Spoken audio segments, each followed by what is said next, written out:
Hey, Hey, how you doing? I haven't killed anybody today yet. What a great day to not kill So someone. yeah, I didn't have to use my AK. Not yet. Today was a good day. I mean, I've come close with a couple of people. I have a nit to pick. Oh, really? A pick to Uh, knit. there is a difference between a cover band and a tribute band. I'm just gonna say this. Amen, brother. Amen. Go Okay, on. Talk about so it. Be so about it. here's I love a good cover band. I love a good tribute act. But if you call yourself a tribute act and you don't show me that you know the parts of the musician you're playing, I'm gonna take umbrage of this. I don't care if you're wearing the costumes. I don't care if you're doing anything. There's the music piece is still a part of this, right? Put on the Yes. costumes, do the whole thing. That's fine and dandy. That actually should be, he said should be a part of it. But if you I know if you're trying this, you're good. Okay? You're really good. If you're say you're gonna do Brian May, you have to fucking show Let's say. me you have learned some Brian May guitar solos. And then if you choose to depart the Brian May lane and give me a version of what you would do in that, I am more inclined to allow this as a music snob, Oh, right? I I don't am. I don't like that at all. I don't like that they depart from the solo or I think that Brian May is probably a bad example, but I think if there's an extended, like for a band, like we did the Pink Floyd tribute a few times, and I would choose which version of the solo I would do.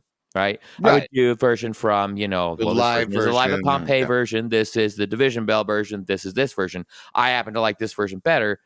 And then occasionally I would also take my little liberty of it. But I've already showed you for the past hour that I can play David Gilmour's guitar solos True. almost note for note. And remember, it's not just about the notes, but I will continue to play in the style of that guitar player, even if I'm taking liberties as me. Does that Mm, make sense? yes, but now what about looks? Like you didn't gain 40 pounds to play I David did Gilmour. not gain 40 pounds. I did not grow the stringy long hair. But let's face it. Like, what do you think about like a lead singer who say maybe bald and singing Steve Perry stuff? I think he can put on a wig. Do you think he should? I think he can. He can, yes. I also think that there's part of it that Let's okay, for just say, let's just say like not that if you that happens. okay, That I it just looks saying. like Jeff Tate I mean, I do 2024 enjoy singing for Journey Tribute. Operation Mindcrime.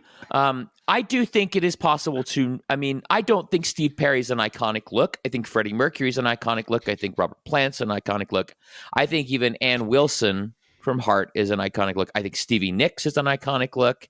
Steven Tyler from Aerosmith, iconic look. Steve Perry.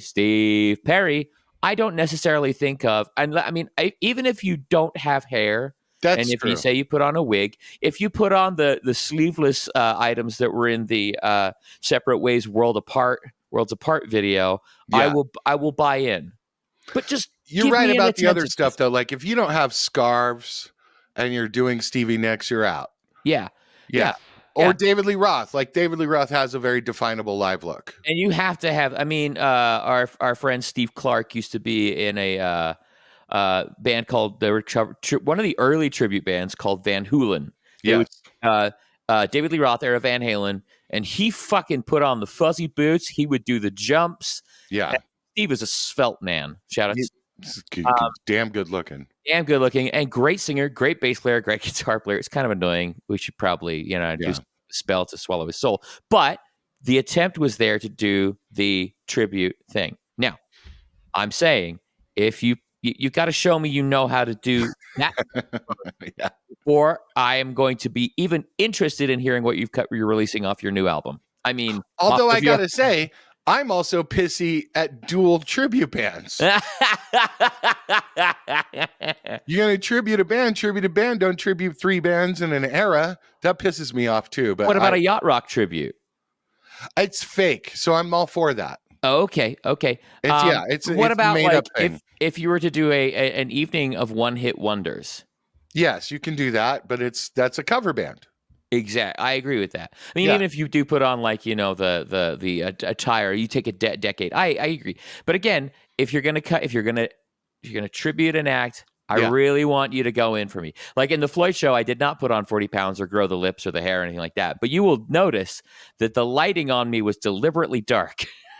And y'all wore like an era of Pink Floyd. Yes, we did. And we outfitting. did that light show and we had those videos. That's like, right. Like That's right. we had the big pieces of it. Just So because what we've learned here is that you're right. Everybody else is wrong. All right, let's get into it, everybody. That's Welcome back to there you Two go. Shots Music Pod. Rant's over. Surprise, we're back, season 2. An episode dropped last week, and everybody's like, "What the fuck? What the fuck? Where'd that come from? Maybe you could tell us." I'm like, "Yeah, I might tell you next week. We'll see." Yeah. And this one will be good. This is episode 69. This is what happens with no Kelsey. So, Fuck. you're going to get what you get. Sorry, We love you, sponsors. Kelsey. We miss you. Please subscribe on YouTube. Give us 5 stars over there on Apple Podcasts. Leave a hilarious, dirty comment and all that sort of thing. You can follow us anywhere at 2 Shots Music Pod. That's the number 2 Shots Music Pod, wherever you follow people. And I'm Michael St. James. That is Stu Miller or Hi. Stuart Miller or Stu B. Miller. And we'll just, we'll get through it. But anyway, Stu, just wanted to know what you've been up to.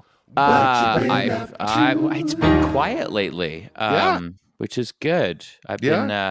I've been finishing up some projects. I put out a couple It has songs not of been my own. quiet lately. I saw you 3 times last week. Exactly. I have nothing to do at home, so I'm going to everybody else's shit. So that's what you've been up to. Talk about it. Okay, so last week I did fill in on I got a call from a friend of mine. She was, shout out to my friend Morgan Miles. She was on The Voice in 2023. I think she placed second. Yeah, she's wonderful. Thanks to my friend Leo Zayas for hooking me up with that gig. And she was in town doing a kind of a small side function at a spot before she goes out on her winter listening tour solo. And she texted me and said, "Hey, you want to come down?" I said, "Yes." And then 2 hours before the show, I was supposed to go to the show. She said, "You should bring a guitar." and so I sat in the life of a musician. I sat you want to in come with see her. us play? Am I going to have to play? You might. Yeah, and I don't mind that. So that was kind of fun, and enjoyed myself doing that. And I saw you, like at we saw our musician. We had a musician party. We got to be together, and the annual Reedy get together. Yep, and we had a show with the Hell's Bells. Hell's Bells. Yep, doing some AC/DC. It was really lovely. Okay, by the way, tribute band. Yep, fucking Hell's Bells. Yeah, Hell's Bells. Bells. Yes, get it. I see them every year. They're one of the best tribute bands in the world, I think. Mm-hmm. I agree. And they play these medium venues, which is fucking awesome. And it's so funny because there were many times during the show I was telling somebody, I was like, this is my least favorite AC/DC song, and I still love it. Yeah. Like they go so deep into the catalog that you're like, God, it's all hits. It's all bangers. Yeah. We heard If You Want Blood for reals, and we're trying to decide if it was the most synced song of 2023. If you listen to this podcast, you think it was. Yeah, exactly. I think we mentioned it probably 7 times last year. As we're yelling into each other's ears with hearing protection. Earplugs in. Yeah. By the way, you left a show earlier than I did this weekend, which was crazy. Yeah, we had a long week, and the lady had a tribute show on Saturday night. By the way, she does tribute 2 bands, and I do take umbrage with that. But she does do a costume change in the minute she goes from it's called Missing Blonde. They do a missing persons Blondie tribute. And so they've got it. They do all the they do 30 minutes of missing persons, and then she costume changes into Debbie Harry, and then they do a Debbie Harry tribute. I'm good with that. Yeah. It's not blended together. It's like they do Dale first, and then they do Debbie second. Anyway, Hell's Bells, they were fucking great. And shout out to our friend Allie for backlining the whole show for him. And the Blackouts from Denver did open the show. Allie, awesome. Yeah. Blackouts. Fucking Allie's voice just kills me. I just love it. And and she sat in on If You Want Blood. She sat in on. And shout out to Joey Shapiro, the owner, operator, partner of Avalanche Studios, where I make records, for filling in on drums. And that was Joey on drums, right? Okay, yeah. Elan was there. Elan was there, our producer friend. Yeah, we had it was a fucking great night full of good people. Yeah. We were just tired, and we had to there's something I've been trying lately, which is not drinking a whole lot at shows. That's weird. Whoa, how's that going? So Friday night had no alcohol. We were drinking soda and lime, because then nobody goes, "Hey, you want a drink?" And I did it again on Saturday night at the ladies' show, and it's been interesting because I want to leave earlier. Exactly. This is why, like, I'm Coca-Cola guy, and I'm like, Yeah, I'm good. Like, once yeah, everyone gets to a certain level, yeah, yeah, yeah, and I'm not Jaegered up, I'm yeah. like, I'm good. Oh, Jaeger's still your thing? No, God, no. Tequila. It's like, you brave man. I know. What are you at a college party? Yeah, I used to have one of those fucking helmets with the beer holders on the side. It had a megaphone and thing. And I was at a college. This is the reason I can no longer look at Jägermeister. I had 2-pint bottles on either side into the straw. And I Yeah. spent the next 3 days dry heaving Yeah. after that. So Jaeger, no I- go, no mo. I don't know how I did. I drank so much Jaeger. I was sponsored, and Yeah. You You were sponsored by I Jägermeister? didn't get to the point of, like, when someone says if you work at a pizzeria, you'll stop eating pizza. I never Yeah. got to that point. Oh, well, there you go. I would still. I just got to the point of being an adult at some Yeah. point where I was like, Yeah. maybe Yeah. not. I mean, I Yeah. wasn't a blackout Jaeger drinker. The other thing is that I drank a lot of Jaeger before there were Jaeger bombs. Before Red Bull. For Red Bull, yeah. Yeah, and when people started doing that, I was like, that's Uppers and downers. Yeah, that's Inners, outers. You're in a big hurry to go nowhere. Yeah. You're going nowhere fast. Running in a I did a bunch of coaching sessions with a nutritionist, and one of the things we talked about was alcohol. Oh. And it was like, like what it is. And what'd they say? How great it is and for I your remember body? like one day we were talking, I was like, how great it is. It's like at the end of it, it's always like, what have you learned today kind of moment. Like I've been like eating the glue and cutting out snowflakes and like I made something. And he said, what did you learn today? And I said, I just learned that I can drink all the tequila I want. And he says, that's not what I said. I said, it's one of the cleaner liquors you could drink. I said, yes, I heard. Yes, I can drink all the gluten-free. tequila. Gotcha. Yeah, all the tequila. Gotcha. All the tequila. No food. All tequila. Got Blanco for me. Gotcha. All right. Would you like a tequila? I would. Good Lord. Please come back. Yeah. Well, I had a very eventful weekend. Yeah.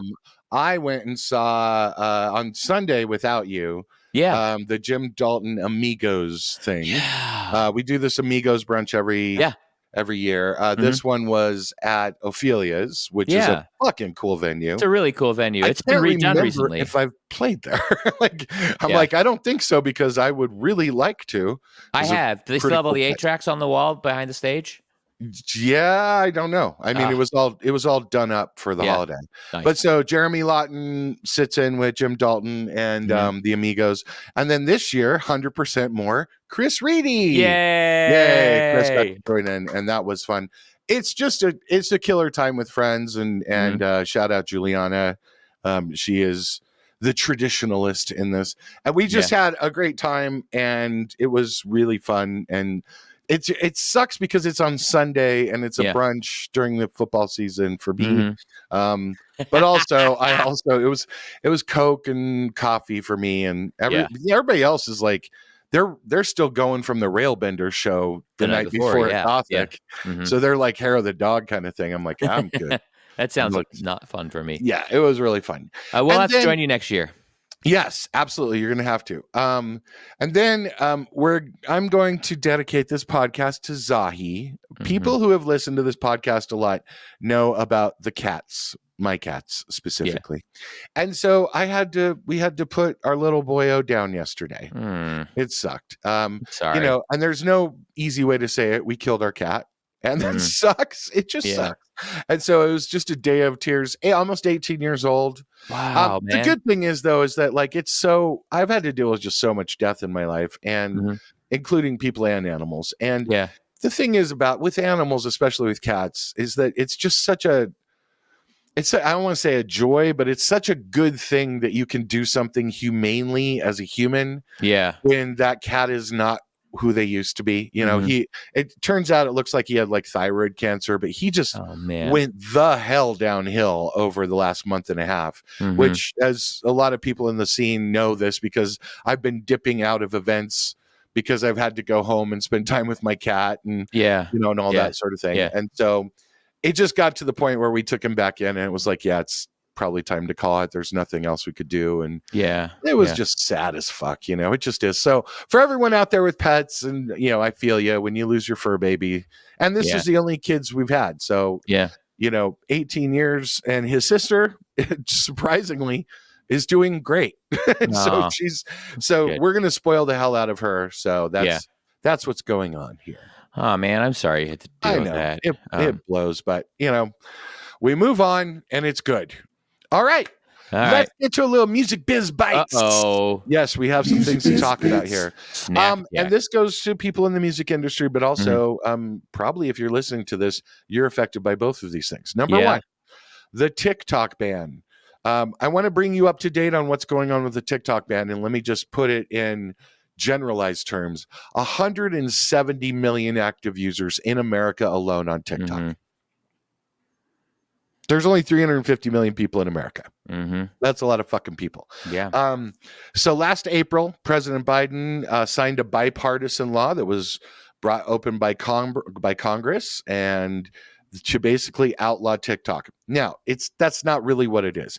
What the law is basically saying that ByteDance, which is the parent owner of TikTok, Chinese-owned company, needs to divest Chinese ownership in ByteDance for TikTok into American ownership. If they do not do that, then it will be banned. So that's basically what it means. They're not just going to ban it. They do have an option. They have a runway out. Now, they say they can't really do that because of how their servers are configured, and because they have worldwide users too. So it would be hard to silo North America here, and the rest of the world is still coming off Chinese servers.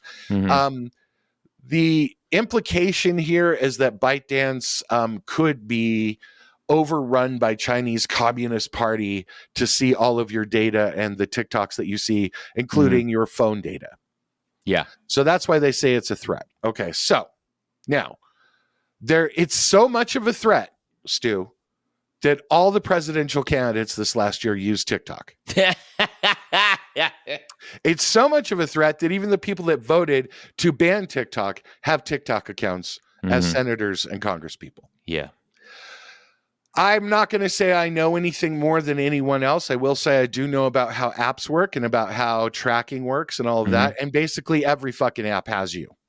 Yeah. Facebook has you, TikTok, Twitter has you, X has you. Everybody has you. They've got your information. Yeah. One of the things they were really concerned about is for federal workers, they could kind of track what location you were in if you had location services on. Yeah.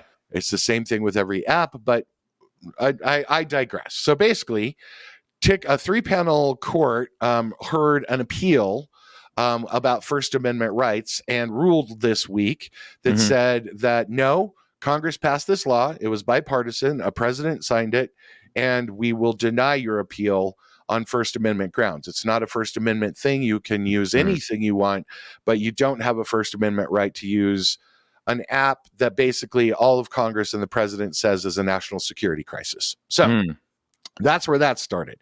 Yesterday, ByteDance, the parent company, filed an emergency injunction for a pause to December 16th to temporarily block the law, giving the Supreme Court a little bit of time to consider the matter. The Supreme Court will probably weigh in on this eventually. They have two choices. They can weigh in on it, and it'd be weird if the Supreme Court overrules a congressional action, so it doesn't look good. Yeah. Or they could pause it for a 3-month thing to give TikTok or ByteDance more time to find a partner to divest enough in the app to show it. We'll see what happens. It seems like Trump says that he is open to TikTok still being around, obviously, because he wants PR. But the ban goes in effect January 19th, which is the day before he takes office. Yeah. That's also my birthday, just so you know. And Stu's birthday, yes. So what does the ban mean? Just so people, if you've never heard about this before, I want you to understand something. So the ban means the app will be illegal to download on app stores. So Apple app stores, Google Play, all of those sort of things. And internet service providers will be required to make the app inaccessible on U.S. internet browsers. So if you use Chrome or Firefox or Safari or whatever. Now, if you use Tor or some of the other ones, you probably could get away with it. Yeah. However, if you have the app on your phone already, you will still be able to use it. You just will not be able to update it. So just so you know how that works. So we'll be following this. And the reason why is because TikTok is absolutely the number one form of music marketing right now. And probably for the future. Yeah. So it will affect music business and your music consumption quite a bit as we go forward. So any ideas on, do you give a fuck? Do you use TikTok? I do. Well, I do. I use I told you, like, I have all of my platforms are all separated with regards to what I enjoy on them. I've told you that TikTok for me is scrolling, home improvement, and woodworking. Absolutely. And and Instagram is puppies and positive affirmations and that kind of thing. And models. And AI models. Yeah, absolutely. Did you? There was a whole bunch of guys that were really, really upset that they were getting duped, a little hot and heavy, and the model was not real. I read an article of it. Anyway, that's the side point. I do. Again, for me, all of these apps, fucking PayPal, Zelle, Venmo owned by PayPal, all that kind of stuff. They all have this information collecting thing. It's in the terms and services. Yeah. You agree to it when you sign up for the app. Yeah. It doesn't matter which one it's. You agree to it when you buy a new fucking one of these, Absolutely. So, I think it's a little bit of, singling out the Chinese government a little bit. It is. It's definitely, and being like, hey, if you want to be operating in this country, you got to sell some to America, kind of thing. Because American companies are already doing this. The concern about the Communist Party, I understand that, but that's true of anywhere in the world. Your data is already. Didn't you tell me once it's easier for you to buy my data on the internet than it is for me to protect it? Absolutely. Cheaper too. Yeah. Absolutely easier. So whatever you protected, I can buy your newer data set. Yeah. Like you can protect it and it will go back like 2 weeks, 3 weeks. Yeah. I can buy whatever you did yesterday. Yeah. It's done in marketing all the time. Yeah, I mean, I did look at a lot of, like no shed brushes for the dog this morning. Oh, I know that. So, I know that. Yeah. I do think that for artists, one of the things we have to remember at this point, and this has always kind of been the case, it used to be like, the fucking tabloid magazines on the end stand at the fucking supermarket. Sure. Your life is public. Yeah. If you don't want your life to be public, don't put it on your device. Yeah. It's really that simple, right? But if you are in an artistic field and you are promoting your art and you're promoting your thing, anytime you put something up there that you have taken with your phone or you have done, if it's a TikTok video or whatever it is, that information is collected by that app. Know that. Absolutely. And I'm all for having kids off of it. Like Australia banned kids under 16 from social media. I get that. I understand that completely. And I'm for that. I think that's probably a very good thing for mental health. Yeah. And for a positive society. Mm-hmm. But as far as like what's being said about TikTok, I don't buy into it. I don't buy into it. Yeah. I also don't buy into it because if you really want to get into Chinese ownership, let's get into it, right? Let's get into who owns, the mineral mining that goes into your car battery, that's into your Tesla, that's into this phone. There's the iPhones that are made in China. Do you not think that they could put some spyware in every single iPhone on one batch? Absolutely. And you would never know it. That we could get into that Tencent is actually a big owner of Spotify. Spotify should be banned. Yeah. If you want to get into it, we can get into it. Yeah. But either we're a global economy or we're not. So we'll see what happens. But I'm more interested in how it affects musicians. Yeah. And it could be a very big thing. So what do we do, right? What do you do if this is a problem? Make sure you start a fucking YouTube channel. By the way, you can hit 2 Shots Music Pod at YouTube. At 2 Shots Music Pod on YouTube. That's right. Hit the bell and subscribe. Yeah. All right, we got another little piece of news here. Taylor Swift has ended her Eras tour. It was her Taylor Swift era tour. Oh yeah. The tour is over and we have fucking numbers. We have real numbers. Yeah. Which is the first time we've had them. We got these from Taylor Swift Touring, which is the name of the company that all the touring was under. So I'm just going to read them off here really quickly here. And I just want everyone to understand how big of a fucking tour this was. Yeah. If you've listened to this podcast, you know we've talked about Taylor Swift. Yes, I'm a Swiftie, but also from an industry standpoint, from a business perspective, you just have to understand what the hell this woman just did. Yeah. 149 shows just wrapped up in Vancouver, the very last show. $2.1 billion in gross sales. That is double the amount of gross sales in any major tour in history. Yeah. Double. Yeah. She doubled them up, kids. Yeah. It's never going to be reached again. I can just tell you that right now, unless it's her. Like, I don't think anyone's ever going to reach that amount. Yeah. 10,168,000 people attended. Which means that the average ticket price was $204, which is well above the industry average of, I believe, 131 ish. Yeah. The biggest single night attendance was Melbourne, Australia, 96,006 people. I love that they left me that six. Yeah. The remainder. There's 6 people going, hello, how are you, mate? And also in Wembley, she played 8 nights Wembley. More than any other venue. That was the biggest venue she played, the most time she played the venues. 753,115 people attended the Wembley shows, which is about the same amount of people that live in fucking Seattle. Wow. Those are just staggering numbers. Yeah. Here's the other biggest number that you should know. She gave almost $200 million in bonuses to her crew. Yep. $200 million in bonuses.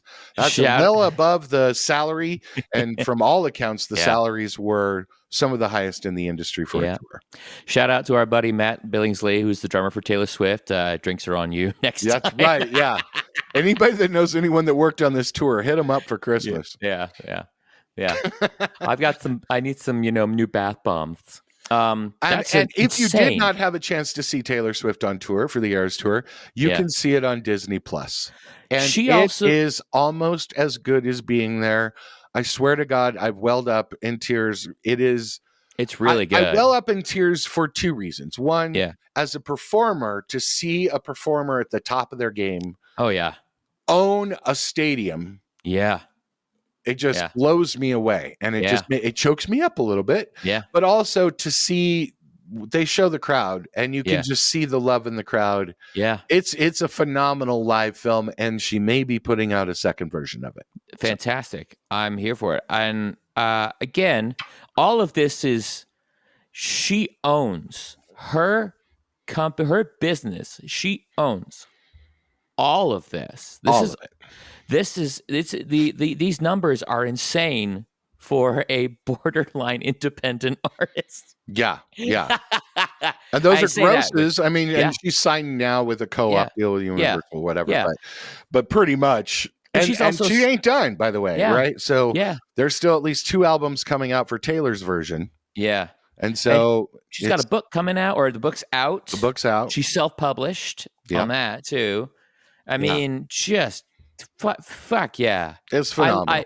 I love it. And I mean, for my perspective of, as I hope all teams have fun playing the game, just seeing somebody just do exactly what they're meant to be doing with this level of success. And I will say this, and I say this often, if she can fucking do it, then you have the opportunity as an artist to build your lane to success. It might not be $200 million in bonuses to your crew big, or $2.1 billion in ticket sales for 150. By the way, I did fucking 212 shows in 1 year once, and my ticket sales were $8,400. Yeah. They're just staggering numbers. And this doesn't even mention merch. Nope. Or royalties or sales it's still just as a live thing. We just saw history. We sure did. And everyone should appreciate that. Whether you like Taylor Swift or not, you just really should understand that is a global phenomenon that just happened that you may never see again. And it is based in the creative arts, in music. Yeah. And it's just music. Just music. Yeah. I mean, granted, she was in New Girl and Cats. We won't talk about that, but like this is a person that has made their living as an artist, as a musician, as a creator, and the way that she has done it, the endearment she has to her fans, Yeah. the level of connection she has to her people. Oh, I'm just saying, y'all, that's where the magic is. Connect with your people. yeah. And we've talked about it in an earlier podcast if you want to go find it, but basically steal her ideas. Yep. Come up with like little things that are only between you and your fans. Care about your music as much as your biggest fan does. Make it intimate, and like fuck the world. Do And what you stay want out of to do. NFTs. If she hasn't done it, it's not fucking That's working. right. I have been quoted in many articles. If music NFTs worked, Taylor Swift would have done it. They don't work. And she would have made it the best one. She would have made it the best one and broke all sales and would have owned all the Bitcoin in the world. Yeah. It's true. It's true. Yeah. She would be a trillionaire. Yeah. All right, let's move on. That is Music Biz Bites. That's very nice. All right, Very now nice. we're going to get into we listened to 2 songs, a new one and an old one, and it's time to turn you on. Oh yeah. All right, first up, here's the new song that we listened to, and I got to tell you, I was talking to Elon the other night that I was like, God, all of the music I'm finding on Fridays is, as it turns out, is from the UK. Yeah. Oh my God, there's so much great UK music. Yeah. That I'm just loving it. And I don't really know going into it. I'm just like, this is okay, this is okay, this is okay. And then I hear something, I'm like, oh, that's the feeling I want. And this is one of them. It is the song called Love from the Lambrini Girls. That is such an Italian name. The Lambrini Girls. Lambrini. Hey, Lambrini Girls, get the fuck in here. It's a 3-piece out of Brighton. UK. And I mean this in the best way, a chick band. I love saying chick band, and I hope chicks are okay with me saying that, but we'll say a female fronted band with all female, whatever. It's all women, and they're fantastic. They are. They were touring all over Europe. They will be touring all over Europe in 2025. A few shows in Brooklyn, Germany, France, Netherlands, Sweden, then back to the UK. I love them so. Yeah. Lambrini Girls, and you will see the links, and you can find the links. So we want you to listen to this song and turn you on to it. It's punk. It's alternative. The music mixes are slammed to the full hilt. Yeah. This song, here's the thing. When you listen to like as much music as I do, you either want it to sound like another band so you compare it and you can be like, okay, this song goes with this song. I understand that. It's a genre song. Or you want it to stand the fuck out and be as fresh. If you hear like 50 to 100 songs in a morning, sometimes one song pops out and is like, hi, whack, hit you in the face. Yeah. This is that one. And the vocals are shout and spoken. The guitars are so fuzzed out. Yeah. But then, just as you think it's 3-chord punk bullshit, it goes into this sweet midsection, drenched in reverb and echo, and it's just a lovely song. And by lovely, I mean fucking great. Yeah. And so what did you think about it?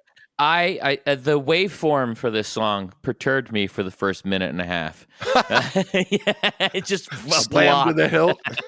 But yeah, you're right. Like so engineers will understand that joke. It's exactly. It's like, and I do love it's definitely it's like that song's for the first probably minute and a half is going to get me a speeding ticket, right? And it's so I was really fucking, how much I love I have an internal punk rock kid who often tries to start fights inside of me. So outside that's why I'm so zen outside. Anyway, up yours, fuck off. Anyway, that bridge I did not see coming. No. And the chord turn. I mean, we talk often about songwriters, the surprise. Yeah. Like this bridge was a surprise for me, and it showed a level of intellectual composition I was not expecting, considering what the verses and choruses were doing. Yeah, it made me feel like an asshole. Cool. Yeah, I totally felt like an asshole. Being like, oh, this is a simple punk song, and I'm digging it. Whoa, yeah. Uh-oh, yeah. What's going on here? Yeah, it was like a Radiohead turn for me, Yeah. And it started playing in that area where you can tell these ladies have got a big fucking broad they got a broad pile of shit they like to listen to. It's not just Sex Pistols and Me First and the Gimme Gimmes. It's there's a drop for you. It is it's not just all that kind of stuff. There's some compositional depth to this one section, and then the out is just. Yeah. Anyway, they stand out from the genre. They really. I'm excited to see what else they got. Are they doing any U.S. tour dates? At Brooklyn, they're doing they're touching Brooklyn a little bit, and and then that back tracks. to the UK. Yeah, so we'll see. They're gonna do a little bit of that. I want to. I'm gonna dismount here on this, and then we're gonna get to your song. By reading you the bio. I love their bio, kids. This is how you do a bio to explain the ethos of your band, your artist. Okay, the best band in the world. Imagine your nan is in the boot of your car with a croissant in her mouth, and here's Bikini Kill for the first time. That could be you. It will never be us. We are not Bikini Kill, and we are not your nan. We are Lambrini Girls.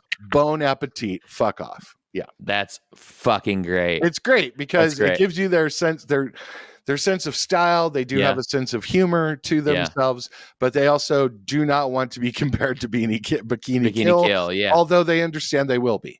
And so that's the other thing is like, as a young band coming up, do not make the mistake that all the other bands make when someone goes, well, who do you sound like? And you go, nobody. We sound absolutely like nobody. You're a fucking liar. Because you do. You may not want to, and you may want to separate yourself. So go ahead and just mention that you sound like Creed, and then say, no, I'm just kidding. And then rip them. That's the way to do it. All right. So there is your new song from the Lambrini Girls. It may just be choice. Lambrini Girls. So I don't mean to get that wrong. Don't come after me, Lambrini chicks. Yeah. Sorry. Yeah. From Lambrini Girls, and it's called Love. I'd like to point out that one of the songs that I will be bringing up in a couple of weeks was recorded in the UK and it just sounds like a British band, but it turns out they're not from there. So I think there's a definite studio aesthetic that's coming out of this particular part of Britain right now, the UK right now. So so I fucking love it. I'm here for it. Post Brexit, Post Brexit. Right. We got the old song. This is you. This is strap in, ladies and gentlemen. This is one of my. I'm sorry, ladies and gentlemen. Those who do not identify as either of those funky people, will call you that. How about that? There you go. Strap in. Prophet Song, The Prophet Song by Queen is my old song this week. Ooh, a deep cut for Queen. Hold on, now is it the Prophets song? The Prophets song. All right. Okay. Because it was composed by our Lord and Savior, Mr. Dr. Brian May. Written while he was recovering from a fever during their sheer heart attack recording session. He had dreams of floods and Noah and smiting and that kind of stuff. And he put it in a fucking song. If you listen to the song, there's like it's number one, it's not your traditional rock and roll. It's a fucking proggasm. It's prog rock, It's prog rock. It's 8 minutes and 21 seconds. It's the longest Queen song with lyrics. There's a couple of instrumentals that were released after Freddie's death that are a little longer, but the longest one with vocals. And boy, how are those vocals there, Michael St. James? Holy shit, the stack. The stack. The Freddie stack. It is people in vocal composition should study it. Yeah, it's fucking brilliant. I mean, there's moments where you're listening to, we're jumping past a whole bunch of shit, but the bridge of this song with the vocal canon that Freddie does solo and then the band does like a group with a delay ping-ponging back and forth. It's great to listen to in headphones. You've never heard anything like it. You'd never heard anything like it in 1975 when that record came out. Yeah. And now this was Night at the Opera? Night at the Opera, this one came out. And it's definitely a journey. It starts small. It starts with a toy koto and, a variety of other like weird little instruments. And then you've got Brian May. Kids, look up toy koto. Yeah, exactly. It starts in one place. And this song, just when you think it can't get any fucking bigger, it does. It does. Like, I still cannot get guitars to sound as big as they do on this recording. I still don't. I think it must be that they pulled everything else down. Maybe. Because Maybe. it's like I'm trying to figure out the mix too. Like it is amazing how big it gets from the level of bigness that it already was, and fullness, like the fullness of the mix, and then the guitars just become huge. It is insane. And then you've got and then the vocal stack on top of on the out chorus. It's like, I mean, this was probably my first foray into prog rock. I mean, really? Like, yes. Wow. I mean, this is early. Like, my parents were Queen fans. I remember listening to Bohemian Rhapsody in their old car as a kid on fucking 8-track, right? And it sounded like absolute dog shit in that car too, you know. But and then still loved it. And then the home hi-fi, you know, and all that kind of stuff. Yes, I said hi-fi. And you know, like there's so many brilliant. It's one of those songs where I listen to it and I go, "This is an adventure recording." Like this is like they kind of like that entire record went, how do we do that? How do we do this? Like there's that tape speeding up sound in the middle, which is where they powered one tape machine down and fired another one up as they were. So you get this cool like sound of the tape playing back, and they, you know, bounced it all down. It's fucking amazing. There's a wind sound at the beginning, which was not them all, you know, just blowing in harmony into a microphone. They basically like ran an air conditioner through a phaser into a microphone. And I just thought, I'm going to give a shout out to the movie Bohemian Rhapsody right now, because I was like, why don't they just record it into a misaligned RE20 pointed at the ceiling with a windscreen on it and just blow into it in harmony? That's a shout out to the scene where the electro voice RE20 is pointed at the ceiling and not at the sound source in the movie. Anyway, interestingly enough, this is fascinating to me. So the Queen forms in July of 1971. 72, they've got their first album completed, No Deal. 73, they're promoting this album on the radio that they still don't have released, and they don't have a record label. And by the time they released the record in July of 73, and then they've got Queen 2, Sheer Heart Attack, and Night at the Opera all happen within 2 years of each other. Unbelievable. It's fucking insane. Yeah. You know, and everybody says, well, you have a lifetime to write your first record and then your second. It's like, no, I think if you think about it right, you can create greatness no matter what you fucking do. Because the last album of that band's career before Freddie died, Innuendo, is still a fucking masterpiece. Those guys just had it. So it's possible. Anyway, I just fucking love that shit. Anyway, that's A Night at the Opera, the Prophet's Song by Queen. It's brilliant. Put it on, turn it up, flounce around in your underwear while listening to it. It is a fucking masterpiece. Fantastic. Well done. So that is Turn You On, everybody. Get some new music in your ears, or music you haven't heard in a while. Yeah. All right, everybody, let's get to the sing. You are first because I talked. Yes, I'm going to hit this one first. You can watch this. It's all out now on Hulu. It's called Rivals. Mm-hmm. There's a new show. It was a new show, and it's not, but I think it's kind of gone under the radar. David Tennant is in this. Doctor Who. Aidan Turner, Catherine Parkinson. There's some people you will know in it that are fantastic. It's all about excess in the mid 80s. However, once again, a theme here in the UK. We're doing all UK shit. Right. So this is in the UK. And it's basically about a television company trying to get the license to compete with BBC. There's a whole thing about doing licenses for TV channels in England, and that has always been an issue. And so it's a fascinating look into that. But what's fascinating to me is that America, we see a lot about excess 80s in America. I've never really seen something about what the mid 80s were like in the UK. This is what this is basically about. And so the song that I have is from season 1, episode 1, and it's called Wham Rap. Enjoy What You Do. This is by Wham. And I've never heard of this. Don't know this. It's the first song Wham ever did, and it is a rap song, a proper rap song. Proper is probably a rough word to use. It's a real rap song. It's a real George Michael fully rapping. It's kind of hilarious, but it's catchy as fuck. I think it's one of the reasons why they got a full-on deal. They got a deal with this song to be released. It ran up the charts in the UK. This wasn't what we were introduced to in the US. I was in the US at the time. Yeah. But it was like poor job prospects at the time in the people of UK. And it was about how men should just have fun. Excellent. Like no matter what, I have fun. Yeah. Yeah, it's fantastic. Anyway, the music is used to set the scene. There's music all over Rivals. I could probably pick, like, seriously, there's about 12 needle drops in the first episode alone that are brilliant. Fantastic. You can call me Al. There's like, it's a love letter to mid-80s music all over the place, US and UK. It's fantastic. And so the music soup is Simon Astall. The show is Rivals on Hulu, season 1, episode 1. And I want you to go. We're going to put the link in here. Wham Rap.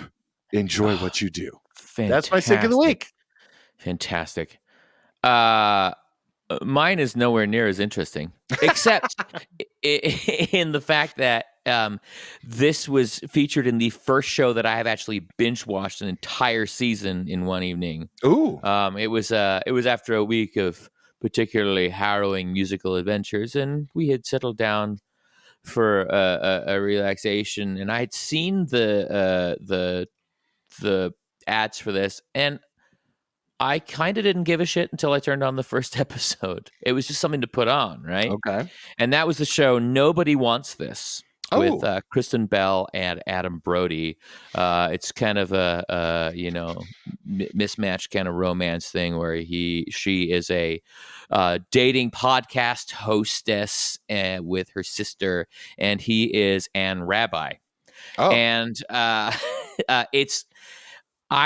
you put it on just like expecting it to kind of be mindless, but it is fucking hilarious and very well written. It's very well written.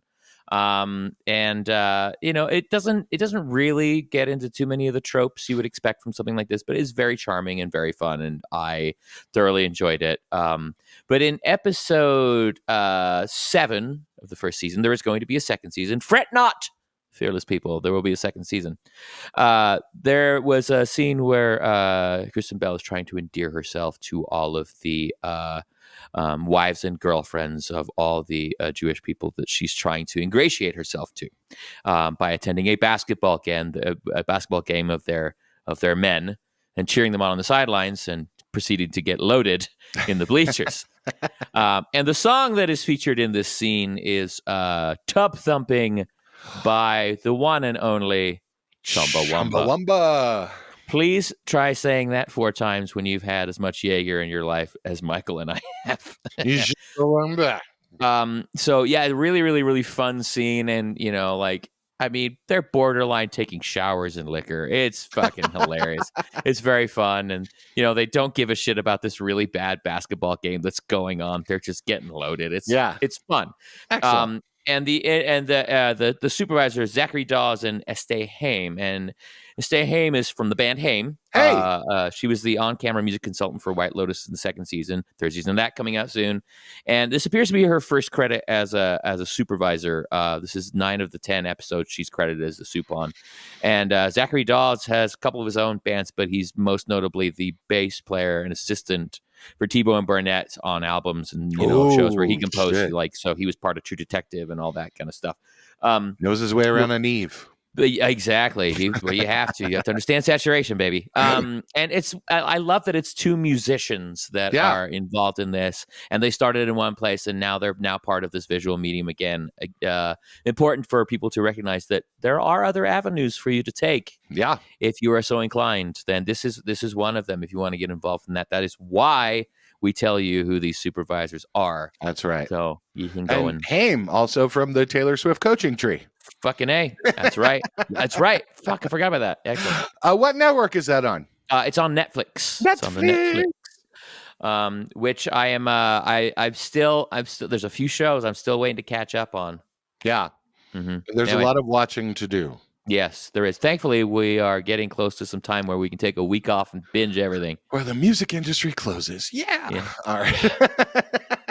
Exactly. All right, that is Sync of the Week. Thank you so much. That's a really good one. I dig it. All right, good. Let's get to last call, everybody. I'm going to do a few shout outs here. If you want to shout out your band, your project, or tell a funny joke for us to say, you can hit us at Two Shot Music Pod anywhere you follow people, and we'll maybe put it on here if it's funny enough. I'm going to shout out Route 66 in Zagreb, Croatia. Yeah. All right. Go ahead and follow them on Instagram. At Route 66 Zagreb, Zagreb. And I'm not going to tell you why, but they are a great rock bar, and it will be coming up in a future podcast. So Route 66 in Zagreb. The other thing I want to shout out is Alex Van Halen. Alex Van Halen's book Brothers is now out. The audiobook is done.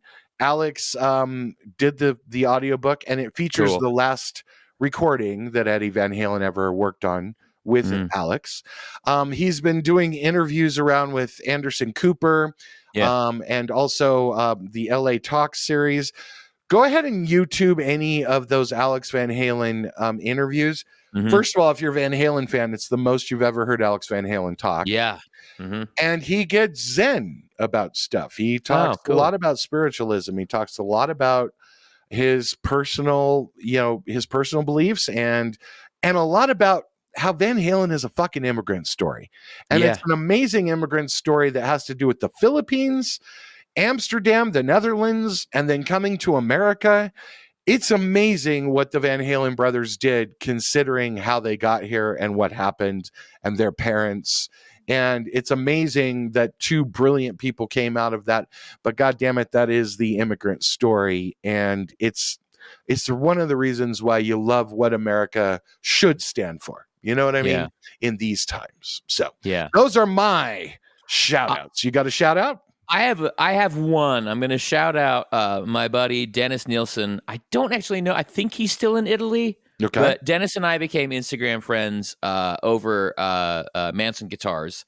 And we just started broing down. I was like, man, that's a cool thing that you're playing right there. I love that. Guitar you're playing right there. I love that. We just became friends that way. And every year for the last 4 years, he has done Riffmas. Oh. So he basically takes a song that may or may not have guitar and plays on it and mixes it really fucking well. His tone's always really, really great. But I'm shouting that out because he's doing some really fucking cool and fun shit that you may not have heard. And it took me down a rabbit hole on a couple of songs I never even would have listened to without like my buddy fucking, shredding on it. So shout out to Dennis and his band Heckin' and his band Enemy and all those fucking fun shit he's doing out there. And you go, boy. And we'll get his Instagram handle or whatever in there. And you should go follow him. Go see what he's got. Shred it up, buddy. All right, cool. Well, that's a wrap for us. Remember to subscribe and hit that bell on YouTube and follow us on Spotify now. You're going to see the video on Spotify and hear the podcast. It's just a bunch of things. Give us 5 stars. Make sure to leave a silly comment on Apple Podcasts and follow us at Two Shots Music Pod wherever you follow people. And until we talk to you next week, we hope you write a great song. Write a great song, sing a great song, and sing a song of sixpence or whatever. That's right. Yeah. Kiss me or something. Whatever. Great Dismount. We had a great job today. Great job getting in. We love you guys so much. Have a great one. Thanks for listening. Take care. Bye-bye. Bye.